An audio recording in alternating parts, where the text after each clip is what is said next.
Hello and welcome everyone to another edition of Mormon Stories Podcast. I'm your host, John DeLynn. It is September 17th, 2016. We are driving through the countryside somewhere about 40 miles outside of Lancaster, England. We're actually in a car. I'm using my Mevo, which is my new camera, to record this interview with Nathan Lisgo. To give you a little background, we are here for Sunstone Lancaster 2016 with Lindsay Hansen Park and Holly Alden and all sorts of cool people, Gina Colvin. And what I wanted to do was to record a series for Mormon Stories Podcast on sort of the Mormons, saints in the UK, and provide that for the podcast. And so we're using this Mevo. It's like driving in the car with friends. James, what's that guy's name? James something or other? Corden. James Corden, yeah, it's like that, except exactly. we want on music. Carpool karaoke. Carpool karaoke, right. We'll do that later. And I can't sing. And Nathan can't sing. But we're here to interview Nathan Lisgo. Nathan has been listening to Mormon Stories for many, many years. He's been a dear friend online. And this is the second time we've met face-to-face? Yeah, that's right. Yeah, we met last February as well. We're going to be talking. Nathan is, he's gone definitely through sort of the believing phase, the questioning phase, and the non-believing phase. And he is in what I would call a mixed faith marriage. But we're going to just talk a little bit about what it's like to grow up Mormon in the UK. And we're going to talk about kind of his transition and where he is now, etc. So Nathan, I'm going to turn the camera to you. And tell us a little bit about growing up Mormon in England. Give us a little bit about your parents and their background and how you got in the church. Yeah, so both of my parents were converts to the church in their early 20s. It was a typical Mormon knocks on the door, Mormon missionaries knock on the door. They had different experiences with the missionaries. My mum, she was baptized only a couple of weeks, I believe, after meeting the missionaries, whereas my dad took a long time to investigate the church, a few years, and he wasn't going to do it until he felt it was right. He felt that it was God's will, and so he was waiting for something that didn't come until a few years later. So your mom got baptized immediately? She did, and she served a mission as well. She served in the Leeds mission, which covered all of, I think it was the Leeds or Manchester mission, but it covered all of the north of England. Royden G. Derrick was her mission president. And after serving a mission, she went to the temple not long after a mission and met my dad in the celestial room. And they were married a short time after. And they had 7 Mormon kids. 7 Mormon kids. Yeah. Do you know what type of experience your dad had? Has he talked to you about that at all? Yeah, he was like an eternal investigator, I think, and maybe some of the missionaries kind of gave up on him, but he was coming out to church, so he was given different challenges by members to encourage him to get the answers that he needed to get baptized. And what it came down to, and this is how he would phrase it, is that he just rephrased the questions that he was asking to God. He decided as well that he was going to fast I can't remember whether it was every week or every month, until he got an answer, and he thought it would take him about 2 years. I don't know how he came up with that 2 years. He just thought he was prepared to wait that long for an answer, and he got his answer a month or 2 later, and that was that he should be baptized. Yeah. Was it like a overwhelming feeling? Do you know how he would he would refer to it all the time. I don't remember him describing it as a specific burning of the bosom or an audible. I don't remember an audible voice or anything like that, but just that he was overwhelmed, and it was it was a definite answer for him. It was the answer he needed, and he was baptized shortly after. Okay. And that kind of drove his commitment to the church as well. Once he was in 100%. So what was it like growing up Mormon in the UK? It was great. Start with your family. What did you guys do? The typical scripture study, family prayer? We tried. Family home evening? We tried. There was always that idea if we weren't doing it, then we'd have a period of not doing it, but then we would try and fall into it again. But it was difficult getting a family that big together. I've got 3 kids of my own now, so I know the chaos that can cause. So I can only imagine with 7 kids what that was like. But we did try, like waking up early. I remember periods where we did it frequently, where we'd wake up really early in the morning before anybody had to do anything, like maybe even 6:30, something like that, and then read some scriptures together. I don't know how helpful it was, but we felt that it was the right thing to do. We tried to have family home evening every week, and we were always attending our meetings.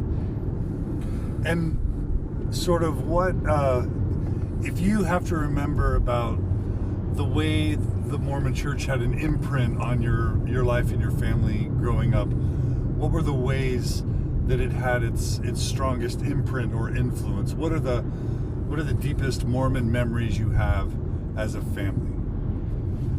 Well, if I ever felt the Spirit, it wasn't like a constant companion. It was more, there were kind of moments, there were kind of standout moments.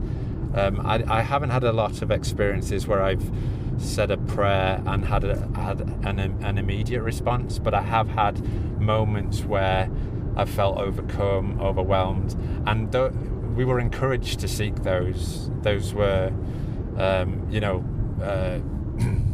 moments to cherish and moments to seek. But let me ask the question in a slightly different way. Go on. When you think about Mormonism in your family, what are the most tender or special Mormon moments that have informed or influenced or you've experienced as a family in the UK? So it could be when we would sing together, as a family, or when we would take that trip to the temples, So what were some of your fondest Mormon memories as a family?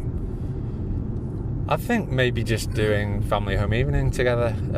I responded well to that. I understood it. I bought into it, but I don't know if I'm just not.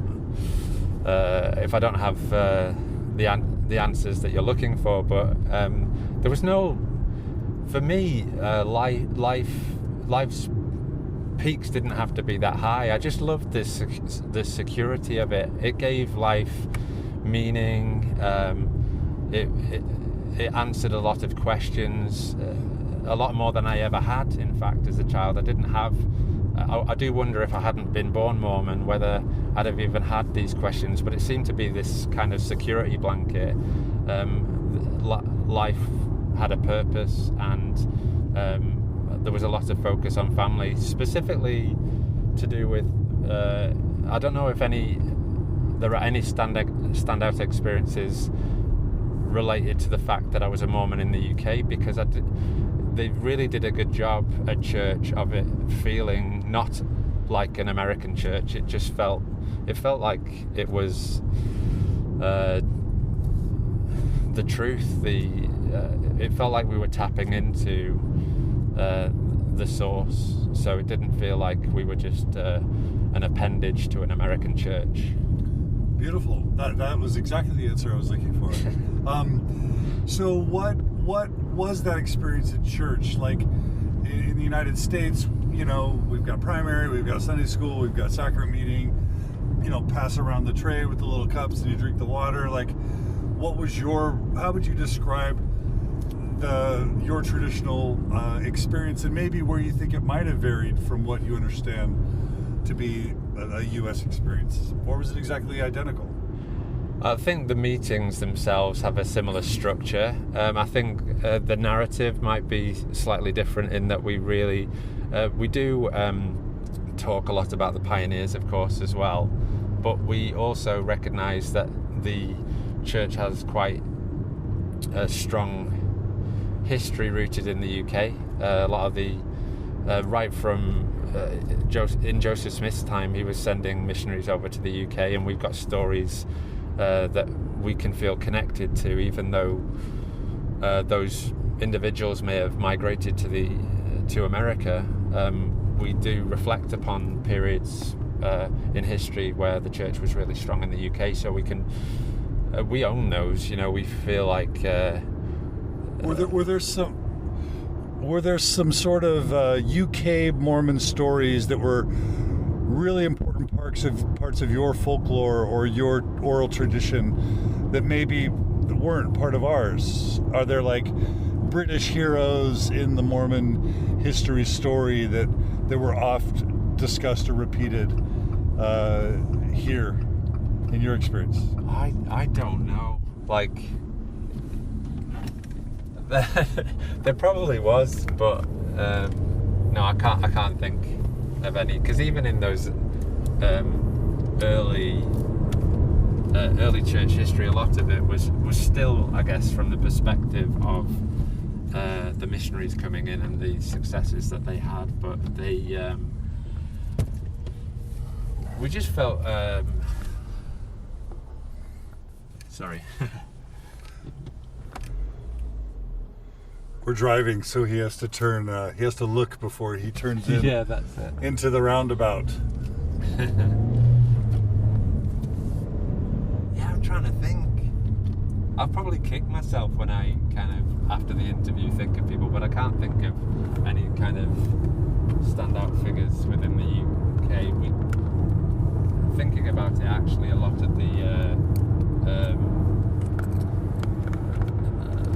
focus is on the missionaries that came over, but on the other side of that, it's that the English people were ready to receive the gospel when they came in the early 1800s, and they'd have, I think, thousands of people. Like, I don't know over what period, but in a shorter period of time, thousands of people would be baptized by some of the early missionaries that came to the UK. That's how it was told to me, anyway. So when we think about like primary and the primary songs, or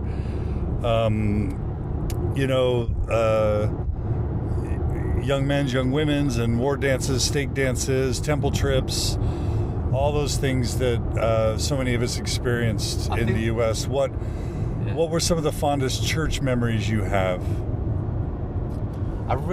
For me, the youth program was brilliant. If you don't even look at what the church as a community basically was really important to me in my kind of, in the years between sort of 12 and 17. The youth, my peers at church, were just great people. I'm still in contact with a lot of the people and have a lot of love for them. They were just really good people that you could support, that could support you, and you could feel strengthened by. And I felt like they were sort of a better group of friends than I could find in any other group at school or any other group that I could think of. I just thought that just sort of anything that could bring us youth together, and that we could just have a good time together in a good spirit. Did you sense was really good. That the Mormon kids? Did you have any Mormon kids in your high school? No, none. None. Okay, so you were the only Mormon in your high school. Were you ever discriminated or mistreated or made fun of for being Mormon? There was that culture at the school I went to, regardless of what your, yes, I got it, but I didn't feel that I was targeted more than anybody else. I think there was a culture of, I went to an all boys school, and everyone is a victim of a bit of bullying. That was how I perceived it. I didn't feel like I was unduly targeted, but yeah, it would be Was it like that typical British movie with boys wearing ties and blazers, and shorts? Yeah. And kids picking on each other in the bathroom. And Yeah, it was exactly like that. It was a stereotype that actually you could rely on. Was it a religious sort of a religious-based school? It did have that element, but it didn't feel that way. It wasn't like we would be saying Our Father every morning, but maybe once a term we would have a meeting at church and a sermon. Yeah, it had an affiliation with Church of England, or Church of England. Okay. Yeah. And so you're the only Mormon there. How many siblings do you have? I have 6 siblings. I've got 4 sisters and 2 brothers.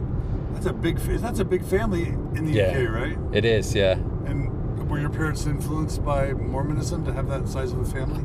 I don't know whether they had this view before. My dad was religious before he joined the church. I'm not so sure about my mum, but they definitely wanted to have as many kids as God would send.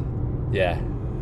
Any idea if that was influenced by like Saturday's Warrior kind of culture? I don't know, but like it's there. There was nothing to discourage them from doing that. I tend to believe that even if the church, if they picked up on messages in the church that would encourage them to have a large family, that they still owned that decision. And so they both had a lot of kids quickly. They had 5, the first 5 within 6 years. There's 10 months between me and my older brother. We were in the same year at school. But I have to ask, what were your favorite kind of bands or groups or singers to listen to in high school? Oh, I was big into like grunge and Brit rock, and I was a prolific concert goer as well. So give us some names of the biggest groups. The biggest groups. My favorite. Like when you were like, your identity is this singer or that group. So yeah, a big fan of Oasis. Really liked Liam Gallagher as a frontman. I loved a lot of American bands. I loved Smashing Pumpkins, Pearl Jam, but my music collection was a bit eclectic as well. I really liked No Doubt as well in my youth. Some UK bands like Terrorvision, Blur. A lot. I had a lot of time for music. It's what I spent all my money on, whether buying music or going to see a band. And were these CDs or were they CDs? Yeah. Yeah, CDs. Yeah. So it was after mixtapes. Okay. Yeah, kind of caught on to CDs probably around 15. Yeah. Okay. So what were when you think about the ward and stake activities that most stood out for you in the youth program? What were they? Do you have any stories of like some amazing experiences you had in young men's, young women's, ward, stake level, temple trips, road shows, youth conferences, any of that stuff? Anything come to mind? Well, the dances that we'd have, so and it was kind of cool because they tended to be organised by the youth themselves. So even I'd jump in, and I wasn't a DJ by any like high standards, but I'd just play the music I liked, and then you'd send flyers around the stake, and that was fun. I had a lot of fun there. And also then the other thing to mention was youth conventions, these kind of yearly things. It was before EFY was introduced here, and the church has taken now a lot more control on the format of these conventions. I haven't been to any of these. I kind of left the youth program before that was introduced. So they were just organised by the stake themselves, and that was... you had a lot of fun there, and then also there was a lot of focus on having a heightened spiritual experience as well. So and then you kind of learn. How did they influence? Like, what were the settings that would produce the religious experience? Was it testimony meetings? It was testimony meetings. Was there a format for that? Like, Well, I believe, if I remember correctly, they'd kind of open up with maybe a couple of talks by a stake leader or one of the youth leaders, and then they would just open it up to the floor, and then you can't help but be impacted by your friends within the stake who you love and cherish, and not only does you acknowledge that it's not just the friendship that people are coming for, but there's this other thing, this kind of their connection with church and with God, and those, to see your friends in tears and to be emotionally overcome by some kind of feeling that they had and connection with God, it was powerful. It was really powerful, and I'll always cherish it. I think it's a special thing. Yeah.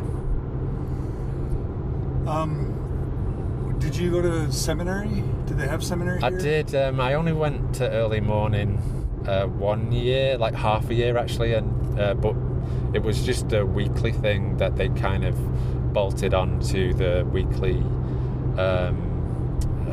youth activity. I think it was like Tuesday night the youth would get together, and if you were a seminary student, you just come an hour before. Only an hour a week? Yeah, but you had to do some homework that I always procrastinated and ended up having to catch up at the end of the year.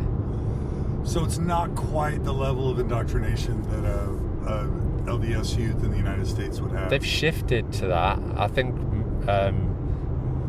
there were periods where they had tried to phase it in casually, where it was kind of a recommendation. We recommend that you try and implement early morning seminary, and they tolerated it not taking hold, and then just reverted back to just doing it once a week.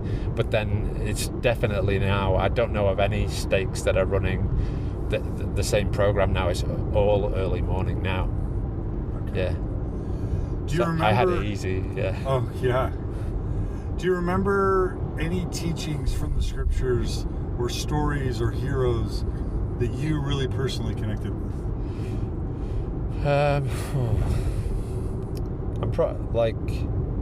I wasn't a prolific reader of the Book of Mormon or even the Bible. Who did? Don't force it. I mean, no. I think that's just telling us anything, is that there wasn't anyone stand out other than Jesus. Yeah. Right. I don't think there was anyone stand out. It's just no, like, real heroes. No. Yeah. Okay. So, would you have said? Did you ever try and Did you ever wonder if the church really was, true? Did you have to did you hear about Moroni's promise and say, I really need to find out for myself? Did you ever have that moment where you're on your knees begging, trying to get the answer? Or did you just always know, or just never know? I felt I always knew, and a part of that I have to acknowledge was that it couldn't not be true. It couldn't not be true. It's always that double negative, but why could it not be true? Because why could it not be true? My major role models, my parents, were completely committed to this. They were, particularly my dad. The idea that he could not discern whether this was God's work or not didn't even, that kept me going for a long time. There's no way I could question it. My dad is such a big hero of mine that there's no way. So for you, your dad was kind of the rock of your testimony.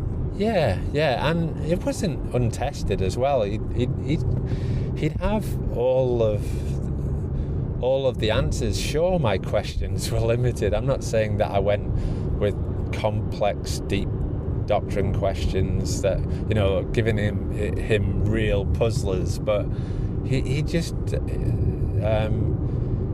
he just seemed to have all the answers if I ever had questions, and I didn't really have that many because I bought into other aspects of the church as well. I'm not going to pretend that I didn't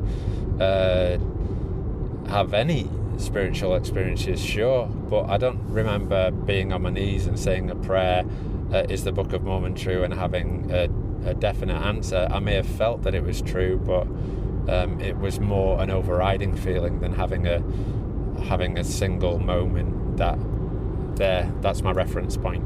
I got an answer, I'll always look back on that, I can't deny it. Got it. So it was almost like the water, the air you were breathing, the water you were swimming in.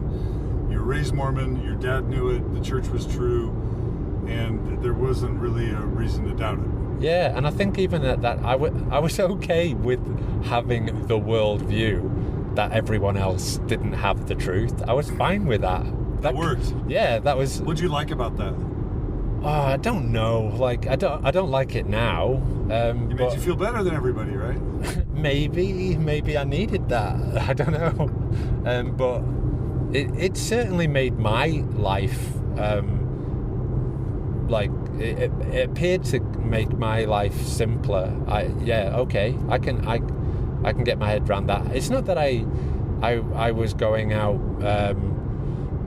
actively trying to recruit people or that I was actively concerned about other people, but yeah, for some reason okay, we've got the truth, other people don't. Yeah, but I have a problem with that now. What don't you like about that now? I don't like the idea that we can downplay anyone else's experiences, and there are people that if it. Okay, stop for a second. Stop for a second. Oh no, we're good. Okay. Yeah. So for me, it was just. So for me, it made me feel excited. It made me feel unique. It gave me identity. It made me feel like I was better than the kids in high school, like I was special. Did it work that way for you? I think so. At times, definitely. If I needed a boost, I'd lean on it. But I more felt to express that this surprise that many years ago just absorbed that idea, because it's one that I'm really resistant to now. But yeah, I must have been completely happy with it because I never really raised questions about that. Okay. Yeah. Okay, so did you serve a mission?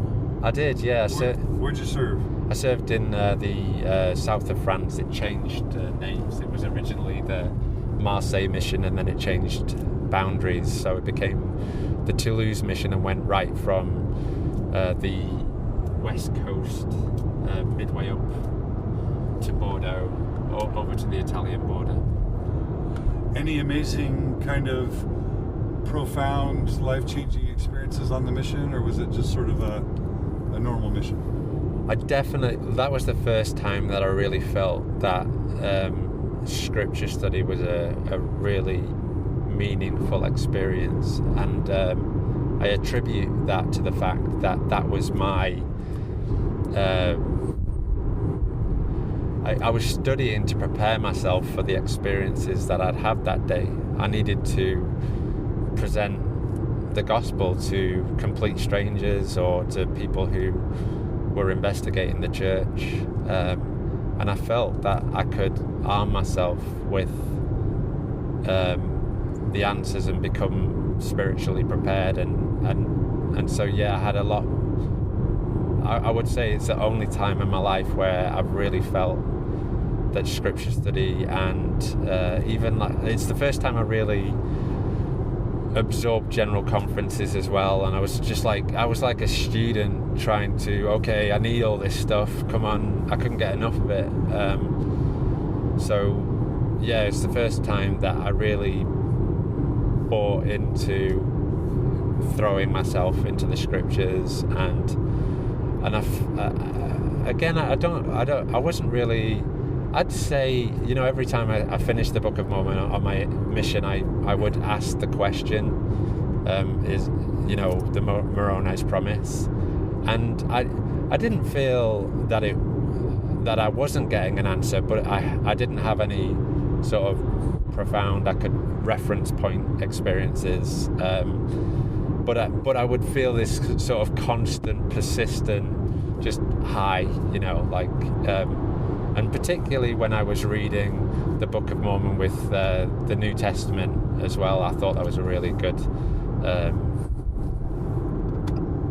Just want to make sure we don't miss our turn up. Really good companion study aid, the New Testament and the Book of Mormon. Were you able to have any, when you like in terms of converts, were you able to have success when, were there Brits who were resonant to the message? What was it like in terms of bringing people to the church? So it was,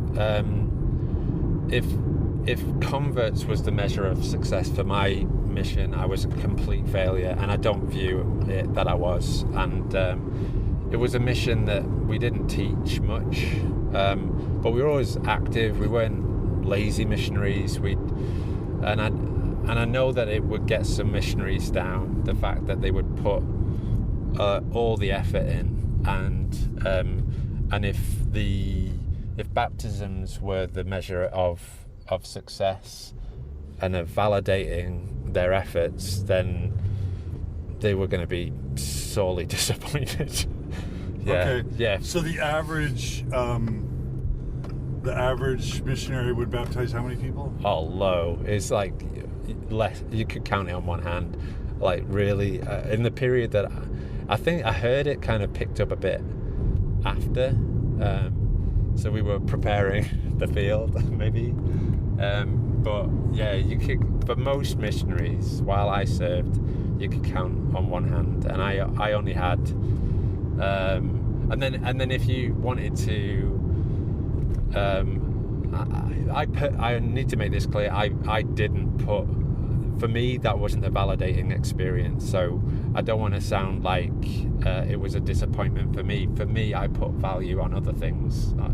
I didn't mind that. I wasn't too discouraged when people didn't respond well.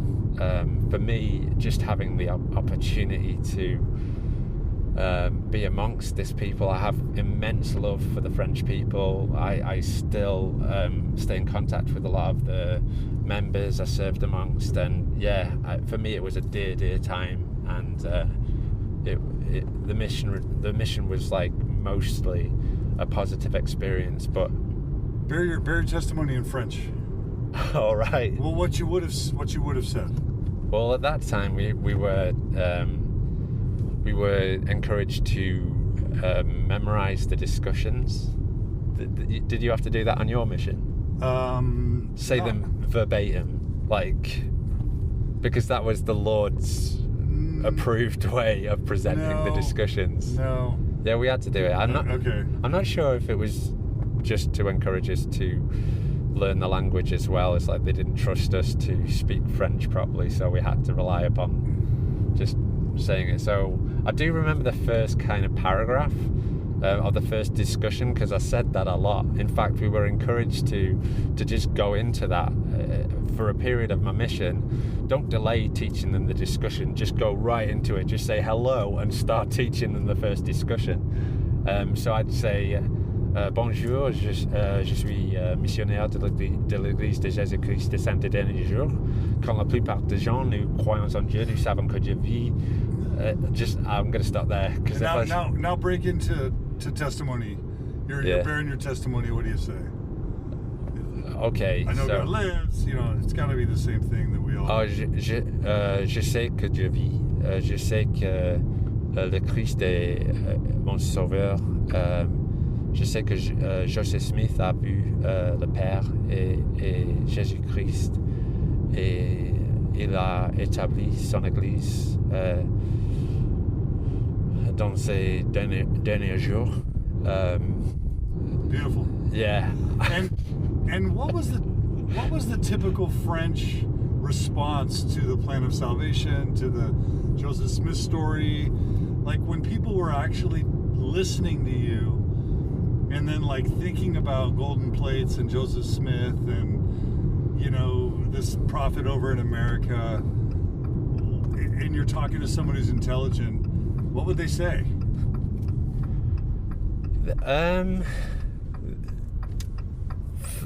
For me, I felt in France, more than most countries, I think they're really resistant to anything that isn't Catholic. Anything that isn't Catholic is a cult. And they're really so a lot of people are just like shut down, and they'll listen to you, but it's more just a matter of interest. So they'll hear you out, and they'll just be nice people. But the only real people that I got into any kind of contention with on points of they were either interested but not in joining, or it was other religions who were only interested in challenging you on your interpretation of Scripture.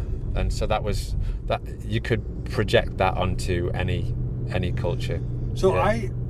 In the States right now, I think we often think of Europeans as being just very secular, like, oh, you know, religion's on the decline in Western Europe, and you know, instead of it being 80% religious like in the United States and 20% secular, it's 20% religious in Europe and 80% secular.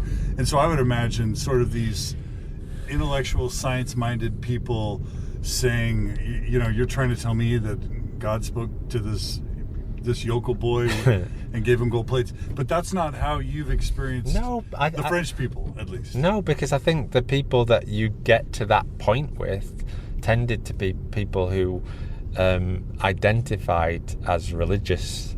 So I don't. The secular people would just not let you in? Yeah.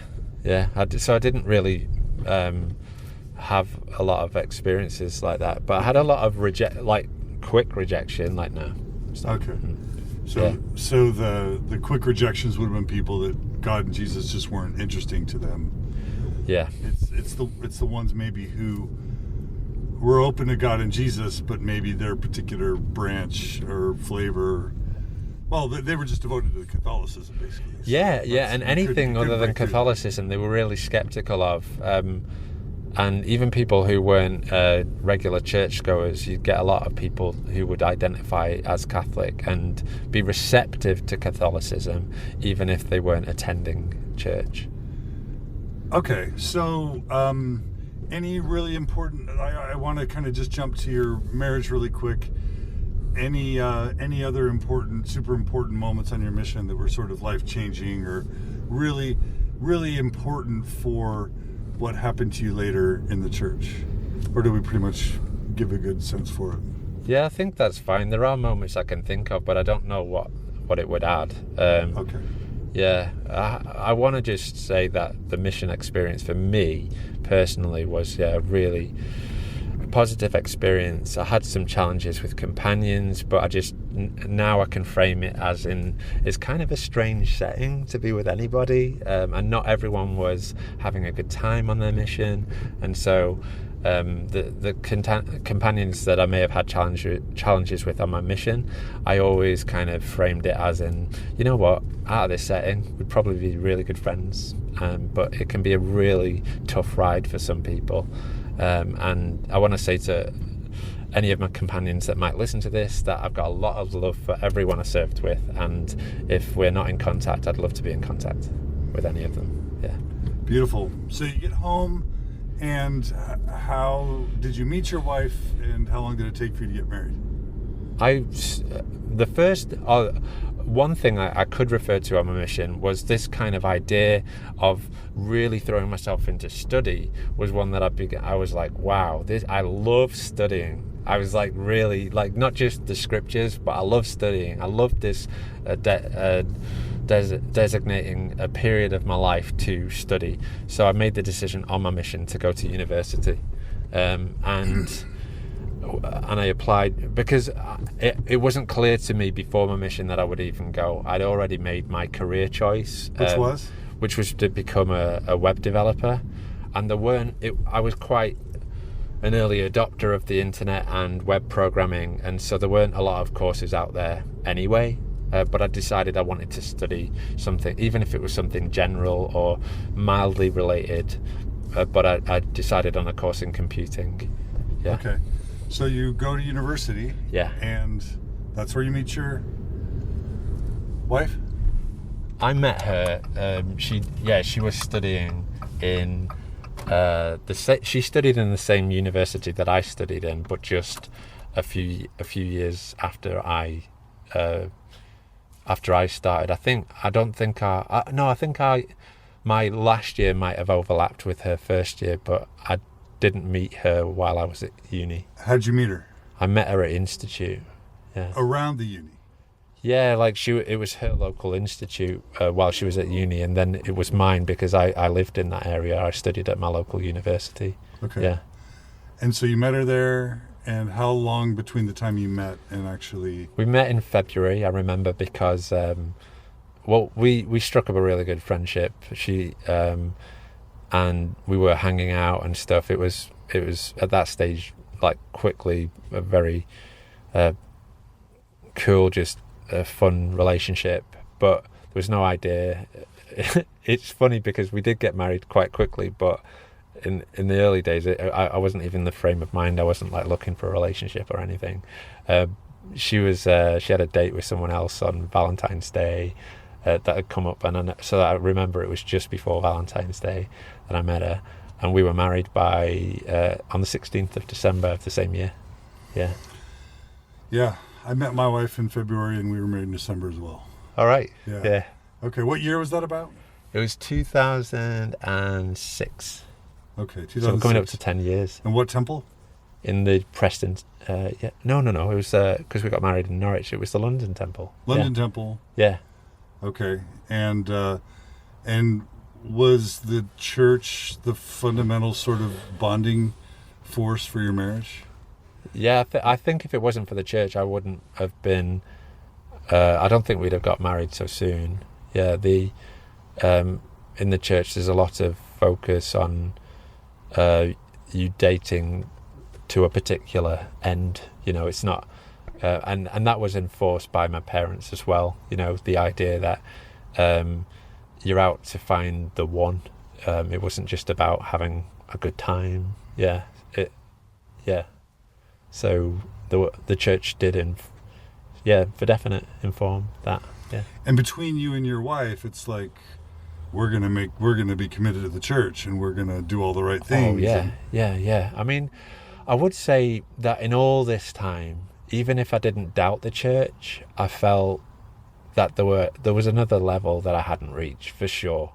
There was definitely another level because I saw the commitment that other people were giving.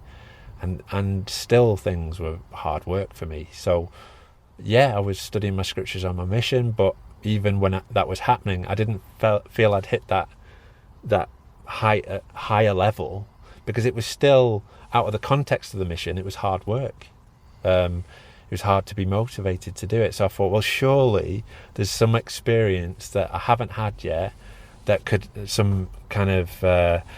like no going back moment where I could reach, but I wasn't waiting for it or seeking it. I just thought, well, it's there and it'll come if it comes. Yeah. Sounds like you felt like there was something missing. Yeah, because I wasn't as clear. I didn't perceive that I was as committed as other people. Maybe their perception was that I was, and maybe they felt the same way. But as I observed other people, I felt, well, surely the way they're coming across to me, they are on another level. Yeah. I mean, to the extent where I'd have a I'm going back to the mission a little bit, but I don't want to drag us right back there. But I'd have one companion who I'm still in contact with, loads of love from him, Derek Fagan, and he would have experiences that we'd walk past somebody, and he after we'd walked like a few hundred yards, it felt to me like a few hundred yards, he'd say, the Spirit has told me that we need to speak to that person. And I mean, my initial reaction was like, really, I didn't, but I suppressed that. Meaning skeptical? Yeah, a bit skeptical, but not only but I'd suppress that, and I'd be like, okay, we got to do it, and I'd reluctantly, but no part of me was really buying into it, and so but I would attribute that to the fact, well, clearly he is on another plane, yeah, like, because even if I'm not having the experience which is leading me to say there's a guy who we just passed, I'm not getting that, and I wouldn't ever, I'm not saying he did, I wouldn't ever pretend to have those experiences, because I'm really not saying he did. You're not saying he pretended? No, I'm not saying that. Yeah. But there was no part of me that wanted it like so much that I would just pretend to have them, and was that it? I wasn't trying to break down and find some really kind of low level spirit communication, that it was probably there, but I didn't act upon it. I wasn't worried about not having these feelings. I just thought, well, clearly he and some others are on a different plane. Yeah. And that made you feel like you weren't as good, or you weren't worthy, or you needed to work harder, or something. It definitely didn't discourage me too much, but yeah, on some level, probably. Okay. Yeah. Yeah. So, and I probably thought until that happened that there may be some risk. I maybe felt that until that happened, that I risk falling into behaviours like not reading my scriptures regularly, or it's like until that happens, then my journey through life will not necessarily assure me to have nailed it, go to the celestial kingdom, inherit my mansion. Yeah. You don't have to answer this question, but I've been discovering that it was a really important part of many people's journey. So feel free to decline to answer, and that doesn't mean you're incriminating yourself. Was sort of guilt and shame around masturbation at all a part? Like, was that a thing here? Did mission presidents ask about it? Did bishops ask about it? And were you at all tormented about it? Was it a problem? I'm not even asking if you masturbated. I'm just asking, was that issue a matter of concern in any way for your upbringing, for your mission, or post-mission? More in my youth, yeah, where it was clear that if it happened, then I'd need to talk to my bishop about it. And I'm not like, I did it, but like now thinking about that, it's not I think it's a real risk. I don't like the idea of just like presenting this norm where this experience, if should always lead to a child having to talk to their bishop about it, because that could be the worst thing for them. I'm just asking about you. Yeah, for me. Were you guilty? Were you shamed about it? Did you ever? A bit, but it wasn't like, maybe like, but it was, So there was a missionary I interviewed, Trey Shortland, who talked about his mission president asking him every month if he masturbated. All right. And he said he wanted to cut his penis off. He was so tormented over not being able to stop, and he was taught that he wouldn't be able to baptize people, that his lack of baptisms would be tied to his inability to control that. So he had some serious torment. Oh man. And No, my mission president only mentioned it once, and it was like, I remember the zone conference that he did it, and that was it. That was the only time that it was mentioned. And in your conversations with him directly, it wasn't ever a thing? No. Okay. No, it wasn't. Not at all. Okay, all right, it's cool. Yeah. So, so you marry your wife in the temple, and you guys are in it to win it. Yeah. Like, I think we've always seen the church through different eyes, different perspectives, and maybe had different views on how things would pan out. But yeah, definitely. I don't think we saw anything other than just being committed to each other, committed to church, and then whatever that would bring. Having children grow up in the church. Yeah. And you had how many children? We've 3. You have 3 children. Yeah. Which is half of the glory that your parents will inherit in the heaven. It was never going to become a benchmark for me. Sarah is one of 4. I'm one of 7.